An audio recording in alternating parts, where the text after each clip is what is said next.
咧，紅蘿蔔就會喺個下邊泥土裏邊生長嘅。佢呢個葉咧，只係出嚟咧吸收咗陽光啦，同埋佢需要嘅營養。咁如果你想收紅蘿蔔，我想知道點樣個紅蘿蔔可以收得啦咁樣啊？唔知噶嘛喺入邊，咁我哋就睇呢度啦。嗱，我哋會見到嗱，撥開少少嚟，係見嗱呢個應該係大過呢個啦。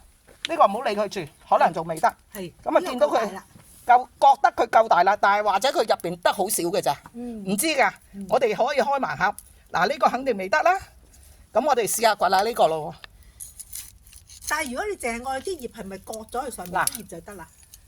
如果你淨係愛啲葉咧，因為咧啲葉太多咧，我哋都要收葉嘅，好似啲瓜咁樣。係收嗰啲葉咧就老嗰啲，嗱呢啲大嘅老嘅，我哋可以咁樣剪咗佢出嚟。